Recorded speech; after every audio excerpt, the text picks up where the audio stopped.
오늘이 대림절 세 번째 주일입니다. 대림절 애드벤트 시즌이라고 하는 의미는 웨이팅, 기다림이라고 하는 뜻입니다. 지금 누군가를 기다리고 있습니다. 그래서 성탄절 날까지 우리가 기다리는데 누구를 기다릴까요? 예수님을 기다립니다. 예수님을 기다리는데 어떤 예수님을 기다리는가? 두 가지의 예수님을 기다립니다. 첫째는 역사적으로 2000년 전에 이 땅에 인간의 몸을 입으시고 이 세상에 오신 예수님, 그 예수님이 내 영혼에 들어오시기를 바라고, 그 예수님이 내 마음속에 오시기를 바라고, 그 예수님이 우리 가정에 오시기를 바라고, 그 예수님이 우리 민족 가운데 오실 수 있도록 그것을 웨이팅, 기다리는 시즌이고, 두 번째는 예수님이 이 세상의 사역을 마치시고 부활하신 후에 40일 후에 감람산에서 하늘 보좌 우편으로 올라가세요. 사도행전 1장에 기록이 되어져 있잖아요. 근데 그 모습을 바라보고 있었던 제자들이 하늘을 멍하고 바라보고 있을 때 천사가 와서 그 이야기를 합니다. 너희가 어찌하여 하늘을 바라보고 있느냐? 너희 앞에서 올려주신 이 예수는 너희가 본 그대로 다시 오시리라, 다시 오시리라, 다시 오시리라. Jesus Christ will come again soon. 예수님이 다시 오신다고 하는 거예요. 그래서 재림하여 다시 오시는 그 예수님을 지금 우리가 이 대림절, 이 기다림의 절기에 그 주님을 기다리는 거예요. 그래서 여러분, 이 대림절에 그런 은혜와 축복이 여러분 속에 충만하시기를 주의 이름으로 축원합니다.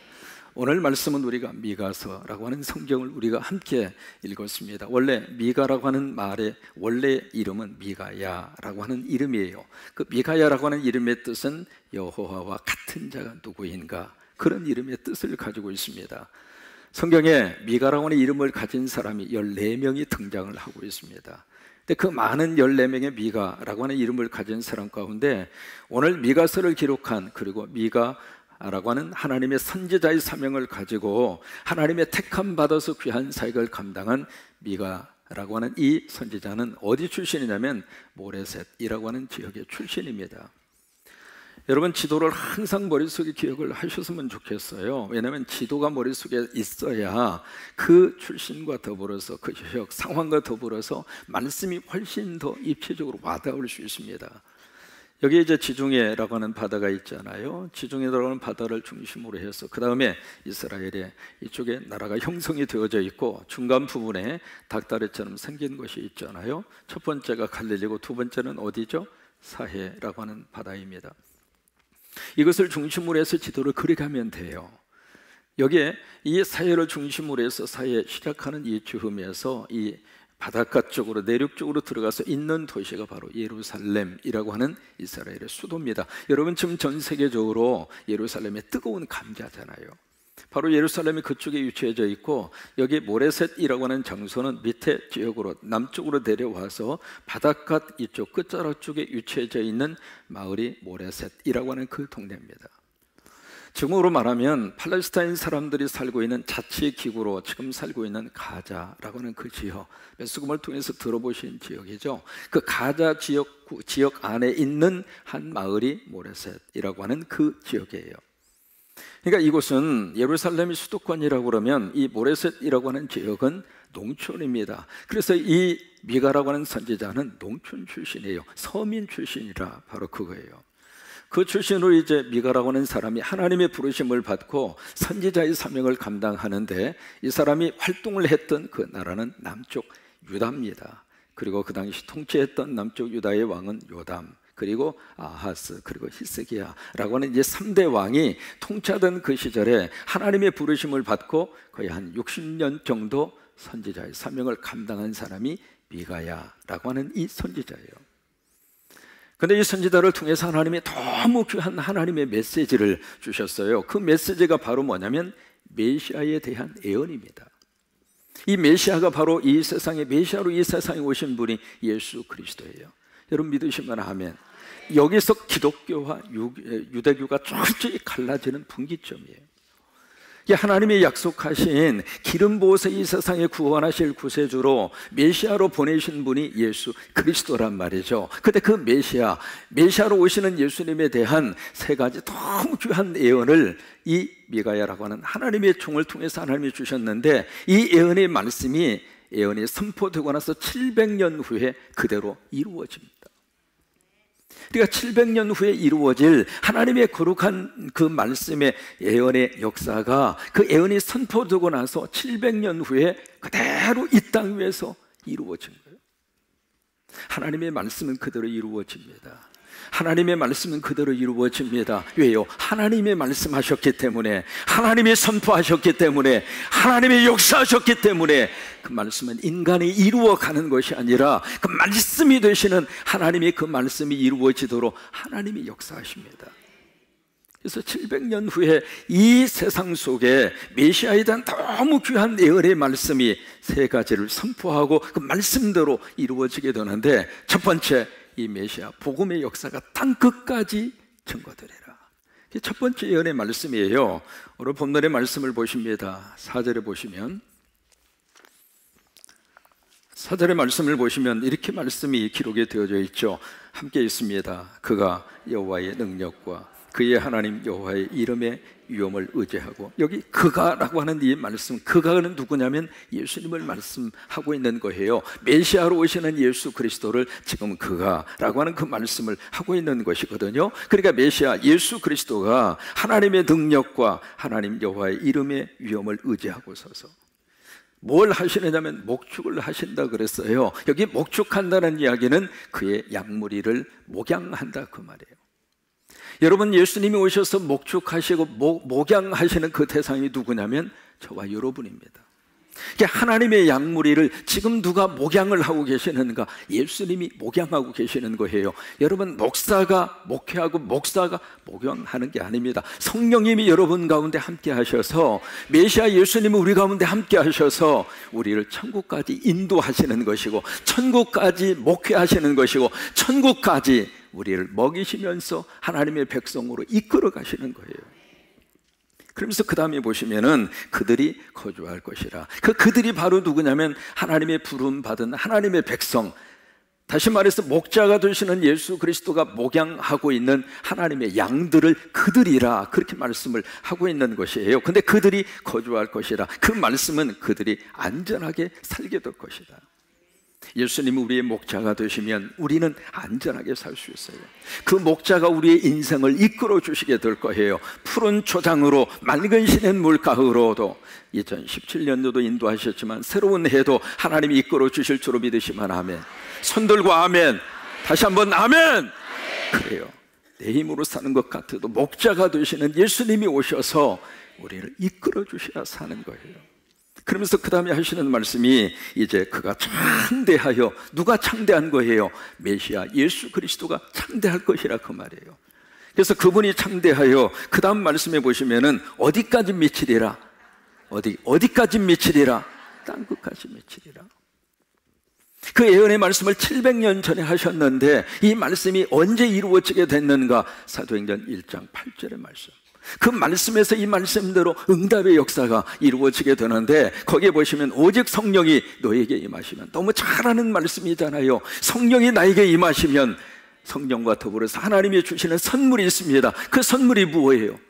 오소리티에 권세를 주신다 이 말이에요. 그러나서 그 권능을 받은 다음에 어떤 역사가 나타나게 되는가? 예루살렘과 유대와 사마리아와 땅끝까지 이르러 뭐가 돼요? 누구 증인입니까? 예수 증인입니다. 성령이 예수님의 영이잖아요. 예수님의 영이 내 안에 들어오니까 나를 통해서 예수가 나간다 이 말이에요. 그러니까 하나님의 영이 내 안에 계신다고 하는 사실을 무엇으로 알 수 있을까? 내 생각을 통해서 예수가 나가고, 말을 통해서 예수가 나가고, 행동을 통해서 예수가 나가고, 그 사람이 하나님의 영을 받은 사람이라 그 말이에요.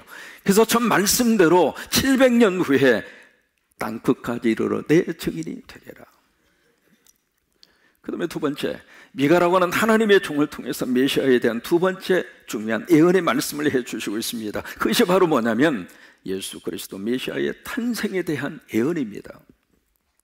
3절의 말씀이에요. 3절 말씀 함께 있습니다. 그러므로 여인이 해산하기까지 그들을 붙여주시겠고,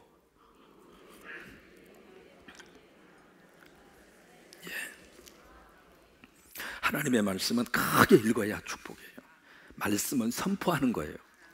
선포하는데 나에게 선포하는 것이고, 악한 영에게 선포하는 것이고, 이웃에게 선포하는 거예요. 그래서 말씀은 크게 읽어야죠.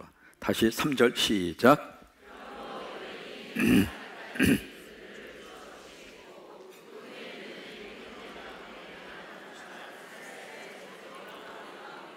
여기 여인의 해산아이까지 그들을 붙여주시겠다. 그들은 누구냐면 이스라엘입니다. 여기 이스라엘은 예수 그리스도 메시아를 인정하지 않는 그들을 지금 이스라엘이라 그렇게 말씀하고 있는 거예요. 붙여두시겠다는 이야기는 내버려 둔다 이 말이에요. 그런데 그 후에는 그의 형제 가운데 어떤 자가 돌아오느냐면 남은 자가 돌아오리라. 여러분, 이 남은 자라고 하는 것이 이사야하고 이 미가 선지자의 아주 중요한 신학사상입니다. 이사야서를 우리가 읽어보면서도 계속 말씀하시는 내용이 남은 자, 영어로만 remnant theology, 이 남은 자의 신학사상인데 미가도 마찬가지입니다. 뭐냐면 이 세상에 살고 있는 많은 사람들 가운데 믿음으로 살려고 하는 남은 자, 어떤 경우가 있어도 믿음의 영성을 놓치지 않고 성령을 늘 사모하고 말씀 붙잡고 때로는 부족하지만 그래도 하나님의 말씀을 의지하고 경건하게 믿음의 영성을 붙잡고 끝까지 천국을 바라보고 살려고 하는 믿음의 사람을 성경은 남은 자라고 그래요. 여러분, 한 분 한 분이 하나님 앞에 남은 자가 되셨으면 좋겠어요. 엘리야가 영적으로 막 씨름하면서 하나님 앞에, 하나님 나밖에 없습니다. 그때 하나님이 하신 말씀이 있습니다. 아니야, 사랑하는 종아, 너만 있는 것이 아니다. 이 세상의 우상에게 무릎 꿇지 아니한 내가 남겨놓은 사람 7,000명이 있다. 여러분, 우리 민족 가운데 하나님이 남겨두신 하나님의 사람이 있습니다. 각 분야에서 각 있는 처소에서 정말 믿음으로 이 세상에 정말 말씀의 은혜를 끝까지 부여잡고 하나님 앞에 무릎을 꿇으면서 영적인 자존심을 구기지 않으면서 어떤 일이 있어도 하나님의 말씀 의지하고 믿음으로 살려고 하는 남은 자가 있어요. 그 남은 자 때문에 하나님이 이 민족을 버리지 않습니다. 바라는 우리 교회가 그런 남은 자 교회가 됐으면 좋겠어요. 하나님의 마음을 시원케 해드리는 그런 하나님의 교회가 됐으면 좋겠고, 여러분 한 사람 한 사람이 하나님 앞에 믿음으로 남은 자가 되세요. 근데 그 남은 자를 어떻게 하나님이 역사를 하시는가? 남은 자가 이스라엘 자손에게로 돌아오리라. 이스라엘 자손이 누구냐면 하나님의 백성이에요. 천국의 백성이에요. 그들이 돌아오게 될 것이다. 그런데 이런 역사가 언제 이루어지게 되는가? 3절을 보시면 여인이 어느 때까지, 여기 영어 번역을 보시면 그렇게 되어 있어요. 그 여인이 한 아들을 낳을 때까지. 그래서 예수님이 세상에 오시는데 어떻게 오시는가? 여자의 후손으로 오세요.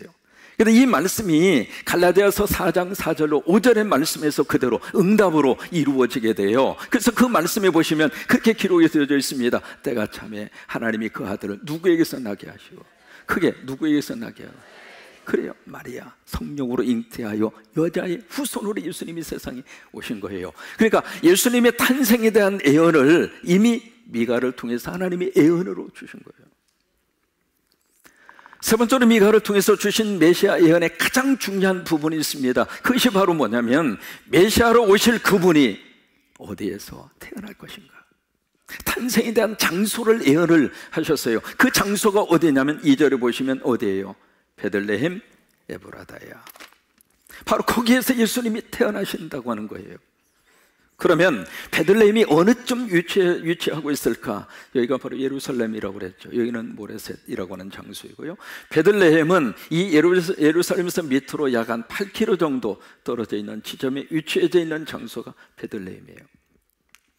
그래서 지리적으로 보면은 예루살렘이 수도잖아요. 수도를 중심으로 그 근처에 위성 마을이 형성이 되어져 있었는데 그 베들레헴은 예루살렘 수도권 하에 있는 위성 마을이라 그 말이에요. 그 당시에 살고 있었던 주민은 1000명에서 한 2000명 정도가 그 주변에서 살고 있었어요. 그럼 우리가 그런 질문을 해봅니다. 왜 베들레헴입니까? 엉뚱한 생각 해볼 때가 있거든요. 한국에서 태어나셨으면 얼마나 좋았을까? 예수님이 한국에서 태어나셨으면 얼마나 좋았을까? 왜? 우리는 빨리빨리 하잖아요. 그러니까 복음도 빨리빨리 가서 증거했을 것 같아요. 또 한 엉뚱한 생각 또 한번 해볼까요? 예수님이 개복동 3-1 여기서 태어나셨으면 군산이 전 세계적으로 주목을 받는 너무 멋진 도시가 되었을 터인데, 그런 생각을 마음속에 해보게 돼요. 왜냐하면 지금 예루살렘이 전 세계 모든 예수 믿는 사람이 성지순례 가고 싶은 1번지. 근데 왜 베들레헴인가? 여기는 두 가지의 큰 이유가 있습니다. 첫째로 역사적인 이유가 있습니다. 그 역사적인 이유를 밝히고 있는 것이 누가복음 2장입니다. 그 당시에 로마가 이 전체 지중해를 중심으로 다 로마가 지배를 하고 있었거든요. 그때 그 당시의 황제가 가이사 아우구스토라고 하는 사람이 황제예요. 이 황제가 그 당시에 명령을 내립니다. 그 내린 명령이 바로 뭐냐면, 로마 제국이 통치하고 있었던 모든 그 비지배국에 속한 모든 백성들은 자기 고향에 가서 호적을 등록해라. 지금으로 말하면 인구 센서스 조사를 한 거예요. 그 인구 조사를 하게 됐는데, 인구 조사를 한 이유는 세금 때문에 그런 거예요. 지방에서 세금을 거두어 들였는데 그 세금이 제대로 거치지 않는 거예요. 그래서 로마의 중앙 정부가 이제는 모든 머리 숫자를 헤아려서 머리 숫자대로 제대로 세금을 거둬 드리겠다, 그런 목적으로 황제가 그 명령을 내린 거예요. 그래서 그 명령에 의해서 요셉도 자기의 고향인 베들레헴에 오게 됐고, 그래서 마침 그 순간에 마리아가 해산을 하게 돼서 예수님이 베들레헴에서 태어나신 거예요. 이것이 이제 역사적인 이유입니다. 그런데 이 역사적인 이유와 더불어서 또 하나 가장 중요한 영적인 이유가 있습니다. 사실은 이 영적인 이유가 더 중요한 거죠. 왜 베들레헴에 태어나실 수밖에 없었는가? 첫 번째 영적인 이유가 있습니다. 이 베들레헴은 바로 냄새나는 곳입니다. 냄새만 날 뿐만이 아니라 이 베들레헴은 가장 어떤 곳이냐면 낮은 곳이에요. 지리적으로도 낮은 곳이지만 또 하나, 그 누구도 이 베들레헴에 대해서 관심을 기울이지 않을 정도로, 왜? 별로 인기가 없었어요. 희망이 없었어요. 그런 도시예요. 또 하나, 이곳이 왜 냄새나는 장소인가? 이 예루살렘 성전에서 안식일마다 뭘 하는가? 하나님 앞에 제사를 바쳐요. 특별히 6월절이 되면 전 세계에 흩어져 있었던 유대인들이 다 예루살렘에 다 모이게 되거든요. 모여서 하나님 앞에 제사를 드리는데, 번제, 화목제, 속죄제, 속건제, 제사를 드리는데 그냥 드리는 것이 아니라 제물을 바쳐요. 양을 잡아서 바치기도 하고, 소를 잡아 바치기도 하고, 염소를 잡아서 바치기도 하고. 그래서 제사가 한 번 이루어질 때마다 거기에 동원되는 이 제물로 쓰임을 받는 가축의 숫자가 50만 마리가 넘습니다. 그 많은 가축들을 어디에서 기르고 어디에서 보관을 했는가? 예루살렘에다 한 거예요. 여러분, 가축이 많으면 냄새가 나요, 안 나요? 진동을 합니다. 한두 마리도 아니고 50만 마리의 가축이 거기에 1000명에서 2000명이 살고 있는 그 주민들, 바로 거기에 우글우글거리고 있으니까 냄새가 진동할 수밖에 없는 거예요. 그때 예수님이 바로 그런 곳에 예수님이 오신 거예요. 왜 그럴까? 거기에 주님이 계시고 싶어서. 여러분, 예수님은 어느 곳에 계시는가? 가장 낮은 곳에 계세요. 그래서 자꾸 겸손하라고 말씀을 하시는 이유가 왜 그럴까? 우리는 높은 곳에, 화려한 곳에, 최고의 정상의 자리에, 거기에 하나님이 계시고 거기에 예수님이 계신 것처럼 세상은 우리를 착각을 시키고 있습니다만, 거기에 하나님이 안 계세요. 낮은 곳에, 가장 밑바닥에, 가장 냄새나는 곳에, 어떤 의미에서 절망의 신음소리가 우글거리고 있는, 어떤 의미에서 인생의 마지막 그곳에서 가장 절망하고 있는 그 자리에 누가 계시는가? 주님이 계세요. 거기에 계시고 싶어서 주님이 베들레헴에 오신 거예요. 이번에 우리 필리핀 선교 장로님들하고 다녀오면서 참 감격스러웠어요. 이번에 18번째 십자가를 하나님 앞에 헌당을 하고 왔습니다. 18번째라고 하는 것도 감사했고, 이 일에 성도 여러분들이 헌금하시고 같이 동참하시고 기도하시고 이런 일이 이루어질 수 있다는 자체가 너무 감사했고, 여러분 앞으로도 더 많은 그런 사역들이 이루어지도록 하나님이 여러분들에게 복 주시기를 원합니다. 그래서 여러분들을 통해서 자녀의 이름으로, 부모님의 이름으로, 내 이름으로 십자가 하나를 세우고 천국 갔으면 좋겠어요. 1년 전에 그 교회 오아우 살림교회를 세워줬습니다. 필리핀의 마닐라에서 5시간 정도 떨어져 있는 산골짜기에 있는 교회인데 거기에 이제 원주민들을 대상으로 교회가 세워지고, 근데 1년 만에 그 교회가 부흥이 돼서 밖에서 사람이 서서 예배 드릴 정도로. 왜 아멘도 안 하셔요? 여러분, 내 교회만 부흥되어야 되지 그러면 안 됩니다. 우리 생각이 자꾸 내 교회, 우리 교회 이걸로 끝나면 안 돼요. 넓어져 가야 돼요. 다른 교회도 부흥이 돼야 되고, 이웃 교회도 부흥이 돼야 되고, 아프리카에 있는 교회도 부흥이 돼야 되고, 더 크게 아멘, 필리핀에 있는 교회도 부흥이 돼야 되고, 모든 이 세상의 교회가 부흥이 되어야 하나님이 행복한 거예요. 여기는 잘 되는데 저희가 쪼그라들면 하나님이 마음 아픈 거예요. 자꾸 우리가 말이죠, 극단적인 개인주의, 이기주의 속에 우리가 살다가 보니까 그냥 우리 집, 우리 자식, 우리 교회, 거기서 끝나면 안 돼. 이게 담벼락을 넘어서야 돼요. 그래서 하나님이 기뻐하는 영역까지 크게 우리들의 마음과 생각을 크게 가져서 여러분이 낸 헌금이 세상으로 더 많이 흘러가기를 바라고, 더 많은 곳에 십자가를 세우기를 바라고, 그래서 헌당하고 왔는데 그 2층을 올려달아서 올려주었는데, 2층이 이름이 뭐냐면 와우 살림 금식 기도원이에요. 그리고 성교사님이 목회하는 그 현장에 가서 두 가정을 신방을 갔습니다. 근데 첫 번째 가정에 딱 가서 세상 이렇게 보니까 들어갈 구멍이 잘 안 보이는 거예요. 사다리만 보이고. 이거 올라가야 된다고 그랬으니까 어떻게 올라가는데 고개를 숙이면 올라간다고. 그래서 삐걱삐걱거리는 사다리를 타고 2층으로 이렇게 딱 올라가서 보니까 작은 그 공간 속에 8명이 산다는 거예요. 참 그런 환경 속에서도 사람이 사는구나 싶을 정도로 그런 속에서 이제 그분들이 살고 있는데, 거기서 이제 예배를 드리고 기도하고 그분이 간증을 해요. 간증을 하는데 간증의 골자가 바로 그겁니다. 예수 믿고 내가 살게 됐다고, 예수 믿고 이제는 내가 행복하게 살고 있다고, 예수 믿고 내가 지금 기쁘게 살고 있다고. 여러분, 그 동네가 어떤 동네냐면 형부 살인업자들이 드글거리는 장소입니다. 12,000명이 살고 있는 장소, 마약에 찌들어 있는 사람들, 그 환경 자체가 말 그대로 베들레헴이에요. 어떤 의미에서 가장 낮은 자들이 살고 있는 그런 삶의 환경, 그리고 냄새나는 거. 근데 그런 환경 속에 그들이 살고 있는데 거기에 예수님이 오신 거예요.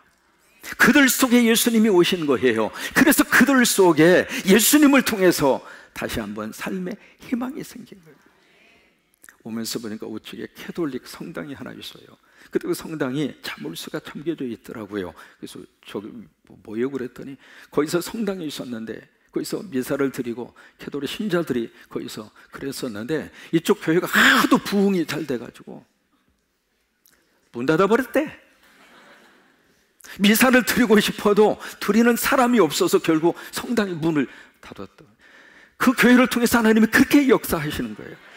여러분, 지금도 예수님은 어디에 계시는가? 낮은 곳에 계세요. 눈물 나는 곳, 그리고 지금 아파하는 곳, 그리고 가장 냄새나는 곳, 사람은 거기를 싫어해서 떠나고 등 돌리고, 그리고 외면하지만 예수님은 그곳에 오시는 거예요. 그래서 베들레헴에 오신 거예요. 두 번째로 베들레헴은 어떤 장소인가? 슬픈 곳입니다. 마태이 2장에 보시면은 동방 박사들이 예수님을 찾아오세요.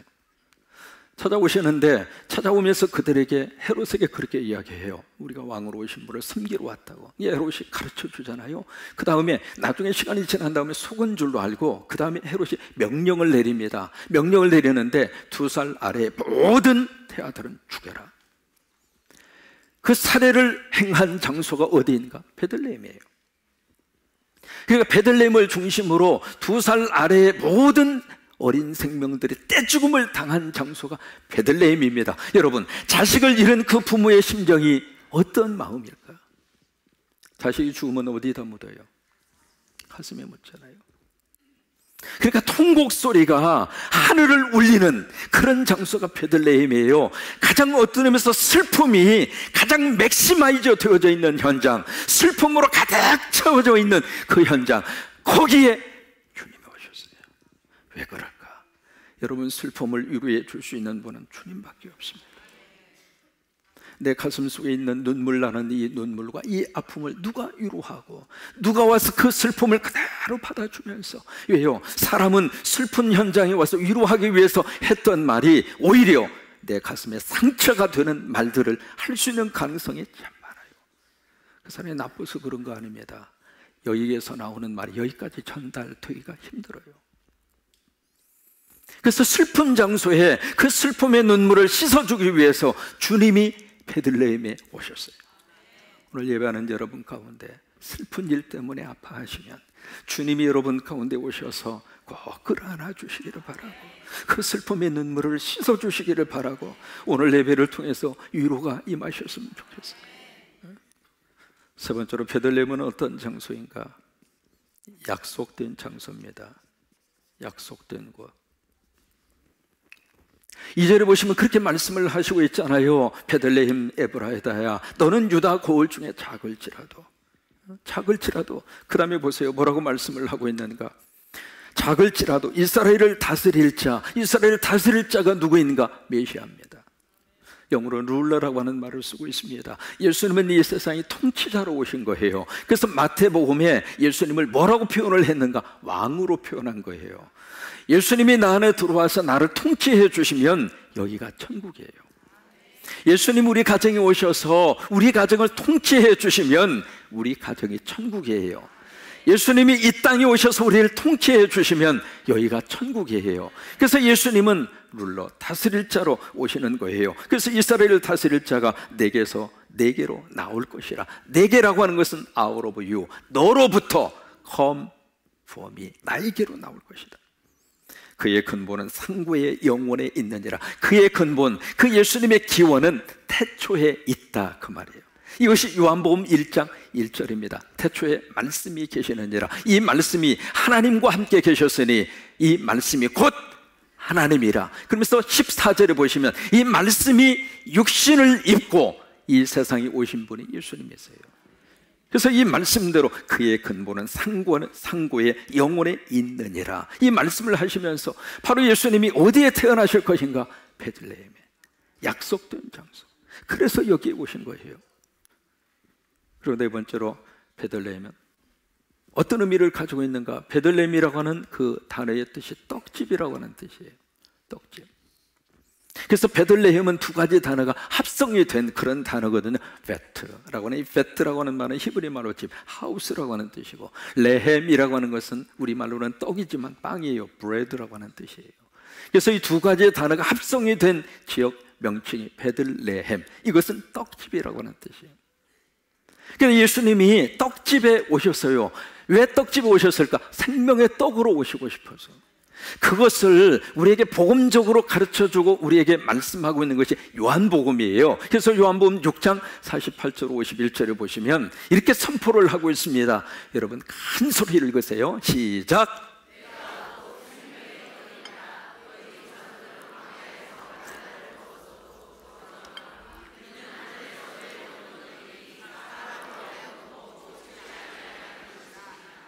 나는 하늘에서 내려온 살아있는 떡이니 사람이 이 떡을 먹으면 영생하리라. 내가 줄 떡은 곧 세상의 생명을 위한 내 살이니라 하시니라. 그래요. 왜 예수님이 베들레헴에 오셨을까? 생명의 떡으로 오신 거예요.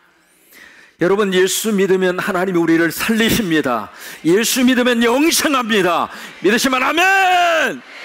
생명의 떡으로 예수님이 오시고 싶어서 베들레헴에 오신 거예요.